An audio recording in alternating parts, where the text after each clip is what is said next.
Welcome to easiest where we turn complex into the easiest. ये video Hindi में देखने के लिए डिस्क्रिप्शन पर दिए गए लिंक को क्लिक करें। The description also contains links to all relevant information and documents used in the video. Also, adjust the playback speed if it feels slow. Let's get started. Did you know that around rupees 20 lakh crores are currently tied up in direct tax litigations? If you are also dealing with disputes with the income tax department, the financial burden and uncertainty can be stressful. But I have great news for you. The Direct Tax Vivad Se Viswas scheme. In the Union Budget 2024-25, our Finance Minister Nirmala Sitharaman introduced the Direct Tax Vivad Se Viswas scheme 2024 effective from 1st October. These provisions are laid out in sections 88 to 99 of the Finance Number 2 Act 2024 and the Direct Tax Vivad Se Viswas Rules 2024. Now, what is this Finance Number 2 Act? See, the Finance Act, commonly referred to as the budget, is usually presented in February each year. However, since this was an election year, an interim budget was introduced earlier to manage the government's financial needs until a new government takes office. After the elections, the newly elected government introduces the Finance Number 2 Act. Because the same act is introduced second time a year, it becomes the Finance Number 2 Act. So it includes the complete budget for the financial year along with necessary fiscal amendments and new policy measures. So this scheme offers a one-time settlement to resolve direct tax disputes. By paying a portion of the disputed tax, taxpayers can gain full immunity from interest, penalties, and the most important, prosecution. The goal is simple. It is to reduce the massive backlog of tax disputes and provide fair solutions for both taxpayers and the income tax department. Now, how does it work? The scheme provides a faster, hassle-free way to close the matter and ensure quick resolution and peace of mind. Once settled, it's done. No more uncertainty. The process is simple. File a declaration, pay the calculated amount. The income tax department will withdraw its appeal. Let's check the eligibility criteria for the scheme. You are eligible to apply in this scheme if, as of July 22nd, 2024, any of the following conditions apply to you. July 22 is the cutoff date they have decided. So you should have a pending appeal, writ petition or special leave petition. Or you have filed objections before the dispute resolution panel under section 144C but no directions have been issued. You have received directions from the DRP under section 144C5 but the assessing officer hasn't completed the assessment under section 144C13. Or you have a pending revision application under section 264. Now what is this disputed tax? Disputed tax refers to the amount claimed by the income tax department that the taxpayer believes is incorrect and has challenged in court or through appeals. It is the amount of tax under contention between the taxpayer and the tax authorities. This can arise from appeals, objection to draft orders, or pending assessments. This amount includes income tax payable along with surcharge and cess. So suppose you have a pending appeal, writ petition or special leave petition as of July 22nd, 2024. The disputed tax will be the amount that you will owe if the decision is unfavorable, if the decision goes against you. In cases where the objection is filed with the DRP under section 144C and remains pending, disputed tax is based on the amount payable if the DRP confirms the variation in the draft order. And if the DRP has issued directions under subsection 5 of 144C and the assessing officer has not finalized the assessment, the disputed tax is the amount that you will owe based on the expected assessment order from the assessing officer. For pending applications for revision under section 264, the disputed tax is the amount which will be payable if the revision application is rejected. Similarly, disputed fee, which is the fees determined under the Income Tax Act that are appealed by the appellant, which the appellant fees he shouldn't pay. Disputed interest, it's the interest determined under the Act that is not charged on the disputed tax and is appealed by the appellant. See, not charged on disputed tax because the aggregate amount of disputed tax, interest charged on such disputed tax and penalties related to it form under the same group. So disputed interest is the interest which is not charged on disputed tax and is appealed by the appellant. Sole interest amount. Disputed penalty is the penalty determined under the Act which is not levied on disputed income or tax and is appealed by the appellant. And disputed income is the total income or part of it which is related to disputed tax for an assessment year. Tax arrear refers to the aggregate amount of disputed tax, interest charged on such disputed tax and penalties related to it, plus disputed interest, which means sole interest, disputed penalty and disputed fee. So any kind of arrear. So to conclude, if you have any such pending appeal or dispute relating to tax, interest, penalty or fee, as of July 22nd, 2024, you become eligible for the scheme. The appeal can be at any forum, be it Supreme Court, High Court, Income Tax Appellate Tribunal, Commissioner Appeals or Joint Commissioner Appeals. So if you are eligible for the scheme, the first step is to file a declaration that you wish to opt into it. The important thing to note here is that the amount payable under the scheme overrides the Income Tax Act, meaning it is the final payable amount. Alright, now let's break down the amount you will need to pay, starting with disputed tax, related interest and penalties. If your appeal is between January 31, 2020 and July 22, 2024, which is the cutoff date, and you pay before 31st December 2024, you only need to pay the disputed tax. However, if you pay after December 31, that is between January 2025 and the last date, you will need to pay disputed tax plus 10% of disputed tax. The last date hasn't been announced yet. And for cases on or before 31st January 2020, you need to pay the disputed tax plus 10% if you pay before 31st December, and you need to pay disputed tax plus 20% if you pay after it, that is from 1st January 2025 to the last date. Now, if your appeal relates to disputed interest or disputed penalty or disputed fee, for cases between January 31, 2020 and July 22, 2024, you will pay 25% of the disputed amount if you settle before December 31, 2024. After that, it increases to 30%. And if your case dates back on or before January 31, 2020, you will pay 30% if you pay before December 31, 2024 and 35% of the disputed amount if you settle it afterwards. So you can see for older cases they are charging more to adjust for the time value of money, to adjust for the interest element on it. And for these older cases, the appeal must be pending at the same appellate forum, because if the case has moved upward, the upper appellate forum timeline will be considered. And in cases where disputes have issues in your favor, that is situations where litigations have been filed by the income tax authority, or where you have already won a decision from the income tax appellate tribunal or a high court and those decisions have not been reversed by a higher authority, the amount payable will be one half of the amounts listed, and the disputed tax will bear the same proportion of the total tax payable as the disputed income bears to the total disputed income, meaning disputed income by total income. So disputed tax also will be of the same proportion as total tax. Now what about the cases where disputed tax involves loss or unabsorbed depreciation or MAT credit? So you have got two options. The first option is to pay tax on the reduced loss or depreciation that is included in the disputed tax amount. The remaining loss or depreciation, which was not part of the disputed tax, can still be carried forward for future set-offs. So suppose you have loss declared of rupees 10 lakhs, out of which disputed amount of loss is 4 lakhs. So you have to pay tax on this disputed 4 lakhs and the remaining 6 lakhs can still be carried forward for set-off in future years. And the second option that you have got is that you can carry forward the reduced loss or depreciation, but instead of paying tax now, you have to pay tax in subsequent years, including interest.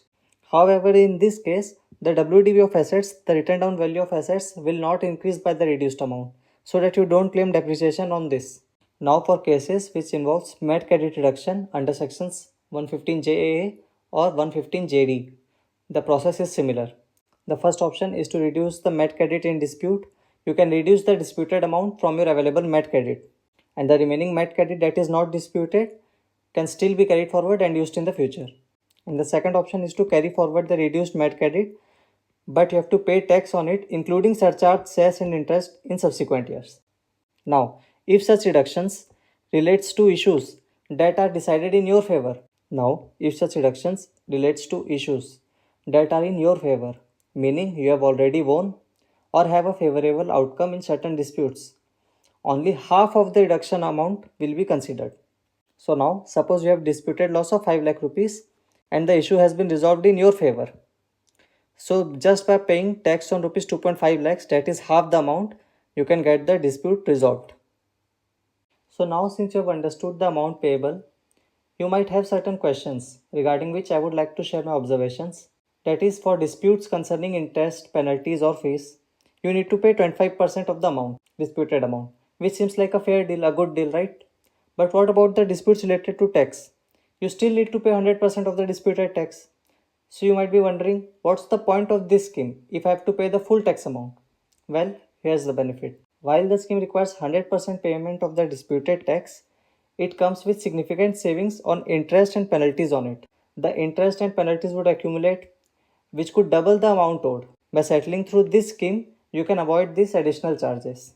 And you are right in thinking that the scheme may primarily appeal to those who aren't fully confident about winning their case in the long run. Because for taxpayers who expect to lose or foresee a drawn out legal battle, this scheme could be a great escape, a great opportunity to close the chapter and free up the funds that have been stuck in litigation. It's a practical way to avoid further stress and costs. On the other hand, if you are confident that you will win the case, this scheme might not seem like much of a benefit at all. In that situation, it's less attractive because you might prefer to continue the legal battle in hopes of avoiding the tax altogether. So it ultimately comes down to a personal decision based on your assessment of your case's chances and the value of getting closer sooner. Now let's read certain exclusions. First, if you have an assessment under sections 143.3, 144, 147, 153A or 153C, which are often based on searches or raids under section 132 or 132A. That is, if your tax liability was discovered due to a raid, you are excluded. Next, if the prosecution has been initiated before you file a declaration, your case will be excluded. That is, if the income tax department has already taken you to the court, you can't use this scheme to settle your case. Then we have undisclosed income or assets located outside India. That is, if you have hidden income or assets abroad that the government doesn't know about, you cannot use this scheme. Similarly, if your assessment is based on information the Indian government received under international tax agreements under sections 90 or 90A, the scheme won't apply. This means if foreign authorities reported your tax details to India, you are not eligible for the resolution scheme. Now, moving to individuals detained under the Conservation of Foreign Exchange and Prevention of Smuggling Activities Act 1974. These individuals are generally excluded unless the detention order has not been revoked based on the report of an advisory board or the revocation doesn't meet the specific conditions of section 9 and 12A of the act. So if you are being detained for smuggling related activities, you are not eligible. The scheme also excludes individuals prosecuted or convicted under certain serious criminal laws, such as the Unlawful Activities Prevention Act, that is for terrorism related crimes, the Narcotics, Drugs and Psychotropic Substances Act, which is for drug related offenses, the Prohibition of Benami Property Transactions Act, for owning property in someone else's name to hide wealth, the Prevention of Corruption Act, for corruption related crimes, the Prevention of Money Laundering Act, for money laundering activities. Basically, if you have been involved in terrorism, drug trafficking, corruption, or money laundering, this scheme doesn't apply to you. If the income tax department has already started prosecution against you under the Bharatiya Nyaya Samhita or any other law for civil liabilities, you are excluded. This means if you are already being prosecuted for income tax violations or civil offenses, this scheme won't help. Finally, if you have been notified under the Special Court Trial of Offences relating to Transactions in Securities Act, which deals with financial fraud cases, and this was done before you filed your declaration, you are excluded from the scheme. Now let's read about designated authority. He will be of much use when we read the procedures. So note, he is an officer not below the rank of Commissioner of Income Tax, that is Commissioner of Income Tax or a rank above it. He will be notified by the Principal Chief Commissioner. So we are done with the provisions. Now let's deal with the procedural part. So it revolves around 4 key forms, Form 1, 2, 3 and 4. Let's break them down one by one. To start with, Form 1 is where the declarant files a declaration for each dispute with the designated authority. If both you and the income tax authority have filed appeals or petitions for the same order, you only need to file a single Form 1. As part of this process, you must provide an undertaking, which means you are waiving your right to seek any other remedy related to the tax area. Once you submit this form, it must be verified under Section 14(o) of the Income Tax Act 1961. After you file the form, the designated authority will issue you an electronic receipt to confirm they have received it. But be careful, your declaration becomes invalid if any information you provided is false, or you violate any conditions of the scheme, or you act contrary to your undertaking. See, filing a declaration does not mean you are conceding or agreeing to the tax position taken by the authorities. This is just a step to settle the dispute, and neither you nor the income tax authorities can claim that by filing this declaration, either party has acquiesced or given into the disputed issue. It is important to understand this process is purely for settlement and not an admission of liability. What about immunity? Once the declaration is filed, the designated authority won't initiate any new proceedings, impose penalties, or charge interest on the tax area for the amount under dispute. It protects you from further penalties or interest. However, keep in mind that this immunity is only applicable to the specific tax dispute mentioned on your declaration. This scheme does not offer benefits, concessions, or immunity for any other unrelated legal matters you might have. Next up is Form 2. After you submit Form 1, the designated authority will determine how much you need to pay within 15 days and will issue you an electronic certificate. This certificate will contain details of the tax area and the final amount payable. Once the designated authority determines the payable amount, the order is conclusive. This means the final amount decided by the authority cannot be reopened under the Income Tax Act or any other law. After this determination, no further legal proceedings regarding the tax area can take place in any appellate forums. In other words, once the order is passed, the issue is settled for good. No more disputes, no more appeals. Now, what happens to the ongoing appeals you might have? Once you file a declaration under this scheme, any pending appeals before the ITAT, Commissioner Appeals, or Joint Commissioner Appeals related to the disputed income, interest, penalties, or fees are automatically deemed withdrawn. The withdrawal takes effect as soon as the designated authority issues the certificate. So your ongoing appeals essentially end at that point. But for those cases where you have an ongoing writ petition in higher courts such as the High Court or Supreme Court, you will need to withdraw the petition after the certificate is issued by the designated authority. You will need the court's permission for the withdrawal, and you will also need to provide proof of withdrawal along with your payment intimation to the authority. Now, Form 3. Once the designated authority issues the certificate with the payable amount, you, as the declarant, must pay the determined amount within 15 days of issuing the certificate. After making the payment, you will need to submit Form 3, which includes both the intimation of payment and the proof of withdrawal of any appeals, objections, writ petitions, or other legal claims related to the tax area. After receiving Form 3, the designated authority will confirm your payment. Keep in mind that any amounts paid under this scheme are non-refundable. But if you have already paid more than the determined amount before filing the declaration, you are entitled to a refund without interest. Form 4. Once all the payments and formalities are completed, the designated authority will issue an order in Form 4. This form confirms that you have finally paid the determined amount, and it officially finalizes the settlement of your dispute under the Direct Tax Vivad Se Viswas scheme. At this point, the dispute is considered resolved and no further action will be needed on your part.